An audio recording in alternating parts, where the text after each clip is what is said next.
और क्या best practices कर सकते हो आप? अगर मान लीजिए बात आ रही है कि नेटवर्क सिक्योरिटी है, अब नेटवर्क सिक्योरिटी ओवरऑल मैं बात कर रहा हूँ सिक्योरिटी की, बट नेटवर्क सिक्योरिटी से रिलेटेड है, तो और क्या चीजें हो सकती हैं? तो हमने जैसे बात की थी कि नेटवर्क सिक्योरिटी में अगर नेटवर्क डिवाइस की मेंटेनेंस होनी है, कितने दिन बाद होनी है? कौन डिसाइड करेगा? ठीक है। या फिर नेटवर्क डिवाइस के को मैनेज करने के लिए कुछ जो है यूजर नेम पासवर्ड है, तो पासवर्ड की लेंथ कितनी होनी चाहिए? ठीक। आप बोलने के लिए तो है कि भाई जो है कि अगर मैं मिनिमम 5 कैरेक्टर, मिनिमम 6 कैरेक्टर उतने में ही कर रहा हूँ, तो जो है कि हमें पता है कि वो वल्नरेबल है। ठीक। तो आपने कम से कम पॉलिसी तो बनाओ जिसको आप सबको दे पाओगे। अगर जो आपके एम्प्लॉयज हैं या आपके एंड यूजर्स हैं, उन्हें पता ही नहीं होगा कि पॉलिसी क्या है, तो वो क्या करेंगे, उसको वो जानबूझ के जो है कम से कम जो है वर्ल्ड का रखेंगे, या फिर सेम ही पासवर्ड जो है सब जगह यूज कर रहे होंगे, या जो जो पासवर्ड लास्ट टाइम यूज हुआ था सेम उसी पासवर्ड को जो है दोबारा यूज कर रहे होंगे। आप कभी गौर कीजिएगा कि जैसे मान लीजिए आप एसबीआई बैंकिंग कर रहे हैं, तो वो आपको एक सर्टेन टाइम पीरियड के बाद बोलता है कि भाई जो है कि पासवर्ड पॉलिसी के अनुसार आप जो है अपना पासवर्ड चेंज कर दीजिए। या फिर वो कहता है कि आप आप जो पासवर्ड डाल रहे हैं, चेंज कर रहे हैं, ये आपने पहले भी यूज किया है, तो जो आपके पिछले 4 या 5 पासवर्ड थे, आप उनमें से किसी को भी यूज नहीं कर पाओगे। होता है ना कई बार कि जो है कि कौन इतनी झंझट लेगा कि पासवर्ड याद रखूंगा मैं, फिर पिछली बार वाला पासवर्ड था उस वाले को दोबारा लगा दिया। तो वो चीज, तो वो सारी चीजें जो है पॉलिसी बनाई जाएगी। वो मशीन जब आप उसमें पासवर्ड टाइप करेंगे और आपने मिनिमम जो है 12 कैरेक्टर नहीं डाले, तो वो आपको नहीं बना देगा। तो आपने कई बार देखा होगा कि गौर किया होगा कि आप पासवर्ड चेंज कर रहे हैं। अब पासवर्ड जब आप चेंज कर रहे हैं, तो आपने पासवर्ड टाइप किया और वो जो है उसको नहीं ले रहा है, वो बोल रहा है कि नहीं अभी जो है आप जो है कैपिटल लेटर भी डालो, या फिर वो बोलेगा कि जो आप स्पेशल कैरेक्टर भी यूज करो, या फिर वो कहेगा कि आप जो है combination of letters, combination of numbers, combination of special characters होना चाहिए। तो मिनिमम जो है एक कैपिटल लेटर होना चाहिए, मिनिमम जो है एक नंबर होना चाहिए। ठीक है। तो ये वो पॉलिसी है जो वहां पे इम्प्लीमेंट की गई है। साथ में इसमें और भी पॉलिसीज आएंगी, चीज मेंटेनेंस की पॉलिसी आएगी। भाई जो है कि आप बताइए कि आपने ये मेंटेनेंस किया तो क्यों किया, किया तो उसकी एंट्री आपने कहीं पे दिखाई, चेंज मैनेजमेंट में जो है उसकी एंट्री आएगी, उसकी पूरी लॉग बुक बनेगी। ठीक। तो ये सारी पहले पॉलिसीज बनेंगी, सब कुछ डॉक्यूमेंट होगा, तो मैनेजमेंट डायरेक्शन मिलेगी टॉप टू डाउन कि भाई जो है कि आज से ये सारी पॉलिसीज अवेलेबल होंगी नेटवर्क सिक्योरिटी में। दूसरी प्रैक्टिस है, क्या पॉलिसीज तो आपकी बन गई है, उस पॉलिसीज के अनुसार जो है कौन रिस्पॉन्सिबल होगा किस चीज को देखने के लिए। आपने बहुत सारी पॉलिसी बना, आपने बोल दिया कि भाई जो है कि पासवर्ड जो आया है उसको जो है कौन कौन चेंज कर रहा है, कौन कौन नहीं चेंज कर रहा है। मशीन को अपडेट करने के लिए आपने पॉलिसी बनाई है, कौन कौन कर रहा है, कौन कौन नहीं कर रहा है। ये ऑर्गेनाइजेशन की जिम्मेदारी होगी। तो वो ऑर्गेनाइजेशन जो स्ट्रक्चर बनेगा कि सबसे ऊपर जो है आपका साइबर सिक्योरिटी के जो बॉसेस हैं वो बैठेंगे, बिन वो जो है रिस्क मैनेजर जो है आपका, या चीफ इंफॉर्मेशन सिक्योरिटी ऑफिसर है आपका, उनसे जो फीडबैक लेंगे। फिर वो जो है नीचे थ्रेट एनालिस्ट हो गया, वल्नरेबिलिटी एनालिस्ट हो गया, रिस्क एनालिस्ट हो गया, उनसे बात करेंगे। फिर वो जो है वो एचआर से बात करेंगे कि भाई जो आपने हमें आदमी दिया है वो उसको साइबर सिक्योरिटी का कुछ पता ही नहीं है, मैं इससे काम कैसे करवाऊँ। तो ये बहुत सारी चीजें जो है यहाँ पे आएंगी, एक स्ट्रक्चर बनेगा। एक वर्ड यूज हो रहा है ह्यूमन रिसोर्स सिक्योरिटी। अच्छा, क्यों जरूरी है साइबर सिक्योरिटी में ह्यूमन रिसोर्स सिक्योरिटी? मान लीजिए आपको साइबर सिक्योरिटी का कुछ काम करवाना है, आपको वल्नरेबिलिटी को का असेसमेंट करवाना है। ठीक है। अब वल्नरेबिलिटी का असेसमेंट तो वही कर पाएगा जिसको उस पर्टिकुलर डोमेन की नॉलेज होगी। ठीक। तो ये एचआर की रिस्पॉन्सिबिलिटी की टाइम टू टाइम जो है ट्रेनिंग सेशंस करवाए। ठीक है। उनके साथ बात करें, देखें कि मतलब जो है कि एम्प्लॉयज या जो बच्चों ने जिन्होंने रिसेंटली भी ज्वाइन किया है कंपनी, उनको सारे रिसोर्सेज मिल रहे हैं कि नहीं मिल रहे हैं, परफॉर्मेंस इवेल्यूशन कर सके। तो एचआर कंट्रोल जो है बहुत ज्यादा जरूरी है। ठीक।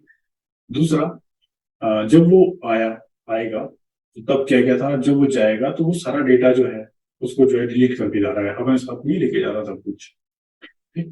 तो ये सब जो है एचआर में जो है काम आएगा। देन उसके बाद आपकी एक प्रैक्टिस है एसेट मैनेजमेंट। अच्छा, एसेट मैनेजमेंट क्या है? एसेट कौन कौन से होते हैं? कुछ एसेट जो है हार्डवेयर होते हैं। पीसी हो गया हमारा, रैक सर्वर हो गया, इथरनेट स्विच हो गया। कुछ एसेट जो होंगे वो ऑपरेटिंग सिस्टम्स होंगे, लाइनक्स हो गया आपका, मैक ओएस हो गया आपका, विंडोज हो गया। कुछ एसेट्स जो होंगे वो आपकी इंफॉर्मेशन होगी, आपकी मार्कशीट है डिजिटल फॉर्म में, राइट, पीडीएफ है उसका, मान लीजिए आपका आधार कार्ड है। ठीक, ये भी एसेट है। फिर ह्यूमन जो उस पूरे काम को देख रहे हैं वो भी एक ह्यूमन जो है वो भी एसेट है। तो अब एसेट को मैनेज कैसे करेंगे? तो आपको ये देखना होगा कि जैसे वो हार्डवेयर है, वो कब आया था, कब तक उसकी वारंटी है, कब उसको सर्विस की जरूरत है। तो ये सारी चीजें जो है उसमें मैनेज करनी पड़ेंगी। फिर उसके बाद है एसेस कंट्रोल। एसेस कंट्रोल में आप क्या करते हैं, आप ये देखते हैं कि एक नेटवर्क है और उस नेटवर्क को जो है कौन कौन एसेस कर पा रहा है। ठीक। तो जब हम कई बार नेटवर्क की बात करते हैं, हमने बोला कि भाई जो है कि ये हमारा नेटवर्क है। ठीक है, इस नेटवर्क को डिवाइड कर दो कुछ इस तरीके से कि जो अपने डिवाइसेस लाते होंगे, जैसे आप अपना मोबाइल लेके स्कूल में जाओगे, स्कूल के वाईफाई को एक्सेस करोगे, तो ये ब्रिंग योर ओन डिवाइस की कैटेगरी में आता है, सो दैट कि वो ट्रैफिक जो है बाकी दूसरे किसी ट्रैफिक से या दूसरे नेटवर्क से मैप ना कर पाए। कई बार क्या होता है कि एक गेस्ट नेटवर्क होता है, कोई भी आएगा, कोई भी उसको ज्वाइन करेगा, उस नेटवर्क में जो है अपने एसेस लगा रखा है कि वही जो है कि गेस्ट पासवर्ड अगर उसके पास होगा तो वो कर पाएगा, नहीं तो नहीं कर पाएगा। और एसेस करेगा तो उसको एक ऐसी नेटवर्क मिलेगा जिससे कि वो सारी केवल बाहर की सर्विसेज ही जो है एसेस कर पाएगा, और अंदर जो इंटरनेट है कुछ है तो उसको एसेस ना कर पाए, लाइक प्रिंटर को ना कर पाए। फिर बाकी और भी नेटवर्क है, लैन है, डीएनजी है। तो कौन कौन जो है उस पर्टिकुलर रिसोर्सेज को यूज करने के लिए ऑथराइज है, उसके बेसिस पे जो है आप जो है मतलब जो है एसेस कंट्रोल वगैरह सब डिफाइन करते हैं। फिर एक चीज है कि आप क्रिप्टोग्राफी का यूज करें। तो नेटवर्क में जब डेटा ट्रांसफर हो रहा है तो वो जो है, आप ये मेक श्योर करो कि जो इंफॉर्मेशन ट्रांजिशन में है वो इंक्रिप्टेड हो। अगर कभी किसी अटैकर ने उस इंफॉर्मेशन को एक्सेस करने की कोशिश की तो वो क्या करेगा, वो उस इंफॉर्मेशन से कुछ ऐसी इंफॉर्मेशन जनरेट करने की कोशिश करेगा जिससे उसका फायदा हो सकता है। और आप कभी भी नहीं चाहोगे कि आपकी अपनी इंफॉर्मेशन को कोई अपने फायदे के लिए यूज कर रहा है। दूसरी चीज, क्रिप्टोग्राफी का यूज जो है, जब आपके पास डेटा रहे अपने सिस्टम पे तो तब वो भी जो है पासवर्ड प्रोटेक्टेड हो। ये आप जो है क्रिप्टोग्राफी का यूज करो, सो दैट कि घर में जो है बच्चों के हाथ में लैपटॉप लग गया, या फिर जो है कि दोस्त आया उनको पता था कि भाई इसका user name password admin admin है, तो वो उसको एक्सेस कर पा रहा है, उसे नेट देखना है, फेसबुक करना है या कुछ और एक्टिविटी करनी है, टिकट बुक करनी है। ठीक है, मगर लैपटॉप में तो आपकी इंफॉर्मेशन भी है। तो वो सारी ना देख ले तो आप क्या करोगे, उस पर्टिकुलर फाइल सिस्टम को जो है इंक्रिप्ट कर दोगे कि बिना आपके पासवर्ड के, बिना आपकी मर्जी के जो है वो एक्सेस नहीं कर पाएगा। ठीक। फिर उसके बाद है आपका फिजिकल एंड इन्वायरमेंटल सिक्योरिटी। आपको ये ध्यान रखना होगा कि आपका जो लैपटॉप है, एयरपोर्ट ले गए, पानी पीने के लिए गए, आप लैपटॉप वहीं पे छोड़ गए, चोरी हो गया, चोरी होकर उसने हैक करके जो है डेटा निकालने की कोशिश करी, एक ही में। दूसरा, मान लीजिए कि आपका सर्वर रूम है, सर्वर जो है आपने सर्वर रूम से बाहर लगा रखा है, या फिर सर्वर रूम का जो है डोर जो है आपको बार बार बायोमेट्रिक जो है आपका खराब हो रखा है, तो आप जो है सर्वर रूम में कभी भी आ रहे हैं, कभी भी जा रहे हैं, कोई भी आ रहा है, कोई भी जा रहा है, तो कोई मतलब फिजिकल एक्सेस जो है मतलब है नहीं। मान लीजिए आपका सर्वर रूम चल रहा है, बहुत इंपॉर्टेंट काम है, बहुत मतलब कोई एक ऐसी सर्विस चल रही है उसमें जो मतलब बहुत से लोगों का मतलब जो है काम कर रही है।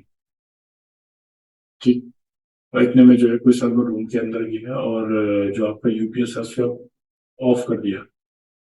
यूपीएस ऑफ करेंगे उस सर्वर तो बंद हो ही जाएगा बिना पावर के, तो वो चलेगा नहीं।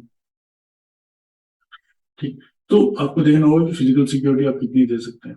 इन्वायरमेंटल सिक्योरिटी, अब हो सकता है कि पेड़ गिर जाए आपके सर्वर रूम पे, उस केस में आप क्या करोगे? तो क्राइसिस आ जाता है। ठीक है ना, सर्वर कहाँ से लाओगे? तो आपका बैकअप होना चाहिए जो रिमोटली जो है वो, और वो मशीन जो है आप कर सकें।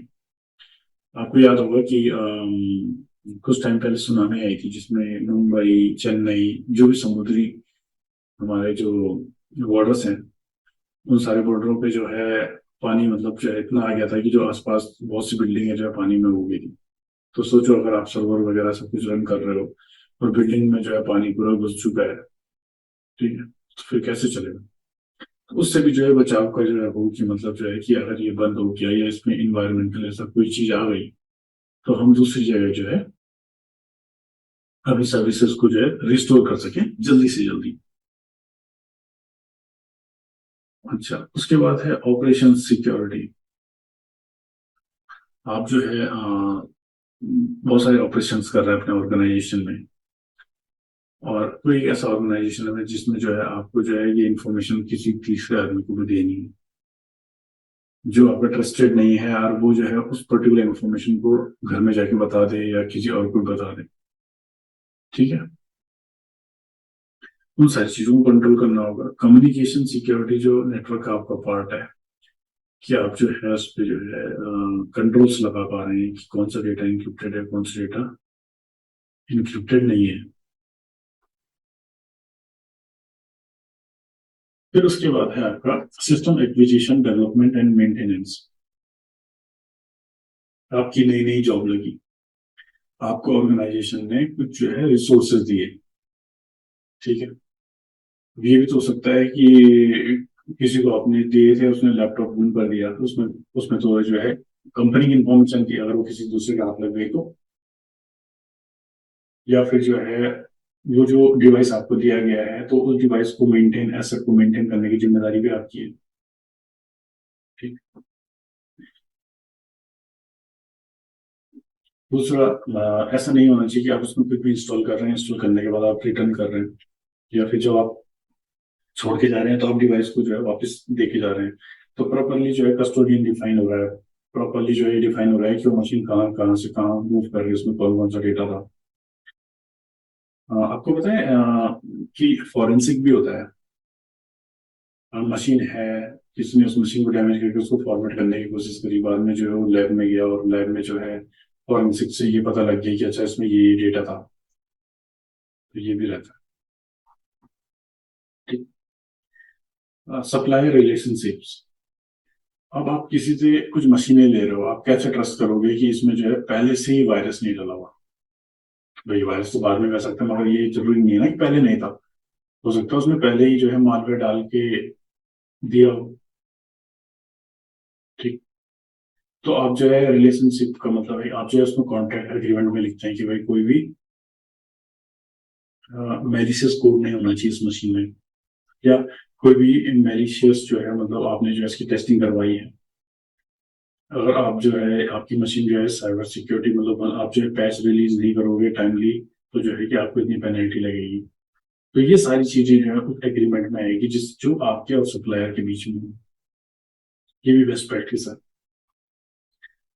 Information security, incident management. अच्छा, अब हुआ क्या कि मेरे पास मेरा लैपटॉप है, ठीक है, मैं अपना यूजर नेम पासवर्ड अगर यूज कर रहा हूँ, ठीक है, तो इससे भी एक इवेंट जनरेट होगा, सिक्योरिटी इवेंट मेरे लैपटॉप में।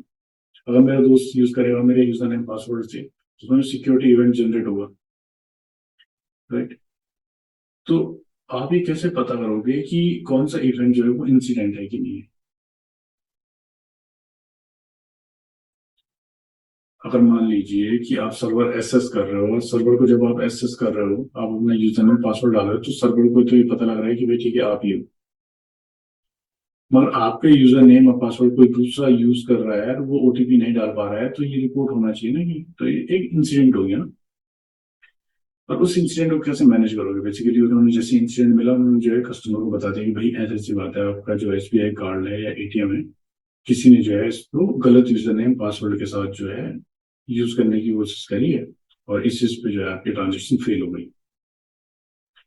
तो अगर जो है उसने बाई मिस्टेक जो है, कई बार क्या होता है कीबोर्ड खराब होता है तो सही नंबर नहीं लगता, अगर उसने बाई मिस्टेक हुआ तो उस चीज को इग्नोर कर देगा, अदरवाइज वो जो है बैंक को रिपोर्ट करेगा, बोलेगा कि भाई मैं नहीं था, बताइए कितने पैसे गए हैं, क्या हुआ है।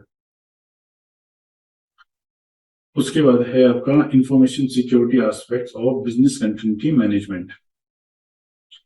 ठीक, अब बिजनेस कंटिन्यूटी का मतलब ये है कि चाहे कुछ भी हो जाए, बिजनेस जो है वो रिस्टोर हो जाना चाहिए, कंटिन्यू होना चाहिए। अगर बहुत देर तक बिजनेस नहीं होगा तो नुकसान ज्यादा होगा। तो आप क्या करोगे, आप जो है हर एक चीज का जो है रिस्क कैलकुलेट करोगे, रिस्क असेसमेंट करोगे। ठीक, और रिस्क असेसमेंट करने के बाद जो है आप ये चेक करोगे कि क्या रिस्क ट्रीटमेंट प्लान हो सकता है, क्या जो है रिस्क ट्रीटमेंट स्ट्रेटजी हो सकती है जिसको इम्प्लीमेंट किया जाए। ठीक है, और इम्प्लीमेंट करने के बाद जो है हमारे पास जो हमारा जो रिस्क है उसको जो है मिनिमाइज किया जाए, तो जिससे कि बिजनेस जो है वो कंटिन्यू चलता रहे। फिर उसके बाद है आपका वो है कंप्लायंस। अच्छा, कंप्लायंस क्या चीज है? कंप्लायंस में क्या होता है कि गवर्नमेंट ने जो है एक नई पॉलिसी बनाई, गवर्नमेंट ने बोला कि भाई जो है कि आज के बाद जो भी इंफ्रास्ट्रक्चर है उसमें जो है आप जो है, ये एक मैलिशियस आईपी है, और मैलिशियस आईपी जो है आपको अथॉरिटी बताएगी, तो आप जो है उस मैलिशियस आईपी को आपको ब्लॉक करना होगा। ठीक है? तो जो ब्लॉक करने की प्रैक्टिस है ना, वो किसको करनी होगी? हमें ही करनी पड़ेगी, जब रेगुलेटर ने बताया हमने हमें करनी होगी। तो ये कंप्लायंस है कि हम जो रेगुलेटरी बॉडी बोल रही है हमें करने के लिए, तो हम वो कर रहे हैं। ठीक है, अगर जो है बॉडी ने, रेगुलेटरी बॉडी ने जो है उसने बोला कि भाई आपको जो है cyber security information security officer जो आपका सीसो है, वो जो है आपका होना चाहिए। चीफ इंफॉर्मेशन सिक्योरिटी ऑफिसर जो है हर एक ऑर्गेनाइजेशन में जो है वो होना चाहिए, एक रोल की तरह होना चाहिए। तो जो सीसो है वो एक पोजीशन है, और ऑर्गेनाइजेशन को जो है किसी न किसी को जो है अपॉइंट करना पड़ा, उनको नॉमिनेट करना पड़ा। ठीक, तो ये एक दूसरी चीज है। कंप्लायंस में और भी चीजें हैं कि आपने जो है कुछ गाइडलाइंस आई, और वो गाइडलाइंस आप जो है उनको इम्प्लीमेंट करवा रहे हो कि नहीं करवा रहे हो, वो भी कंप्लायंस का पार्ट बनेगा। तो बहुत ही हाई लेवल जो है हमने कुछ बेस्ट प्रैक्टिसेस यूज करी इसमें। एक्सेप्टेबल यूज पॉलिसी है तो जैसे जिक्र नहीं हुआ, वो जो है इंफॉर्मेशन सिक्योरिटी पॉलिसी का पार्ट बने। हमने डेप्थ में जो है हर एक पॉलिसी के अंदर नहीं गए। तो मान लीजिए कि पॉलिसी में जो है ये डिफाइन किया गया है कि जो है कि जो भी है अपने सिस्टम को यूज करेगा, ठीक है, वो जब भी ऑफिस में होगा वो अपने सिस्टम को जो है डेली जो है पैच करेगा, डेली अपडेट करेगा। तो ये एक्सेप्टेबल यूज पॉलिसी हुई कि आप जो है कभी अगर आप बाहर जा रहे हैं, मेस में जा रहे हैं या कैंटीन में जा रहे हैं, तो आप अपनी मशीन को जो है ऐसे ओपन छोड़ के नहीं जाएंगे, आप एटलीस्ट जो है विंडो लॉक लगा के जाएंगे या लॉग आउट करके जाएंगे, है ना। अदरवाइज कोई आएगा आपकी मशीन पे बैठ के जो है डेटा को एक्सेस करने की कोशिश करेगा। तो ये भी एक्सेप्टेबल यूज पॉलिसी है। तो ये सभी जो है बेस्ट प्रैक्टिसेस हैं। नेटवर्क में जो है मान लीजिए बेस्ट प्रैक्टिसेस बनाई गई कि आप जो है मल्टीपल वर्चुअल लैन्स बनाओगे, जिससे कि जो है हर कोई जो है वो अलग अलग लैन में आ जाएगा। तो आपस में जो है कभी भी मालवेयर जो है अगर कोई कॉम्प्रोमाइज हो भी गया, तो लेटरल मूवमेंट करके वो एक मशीन से दूसरी मशीन, दूसरी मशीन से तीसरी मशीन पे ना जा सके। ठीक, फिर आपने जो है कुछ बेस्ट प्रैक्टिसेस बनाई कि आप जो नेटवर्क डिवाइसेस हैं उसकी जो आपने कॉन्फ़िगर किया, और कॉन्फ़िगर करने के बाद जो है आपका वो जो कॉन्फ़िगरेशन उसका बैकअप लो, सो दैट कि भविष्य में कभी जो है आपका नेटवर्क डिवाइस जो है डिफॉल्ट सेटिंग में चले गया या डैमेज हो गया, आप नया डिवाइस ले गए, तो सेम ही पार्ट नंबर के डिवाइस में जो आप तुरंत के तुरंत जो है वो कॉन्फ़िगरेशन जो है उसको इंपोर्ट करवा दो। ठीक, तो ये कुछ जो है बेस्ट प्रैक्टिसेस हैं जिनको आप लोग यूज कर सकते हैं। ठीक, अच्छा।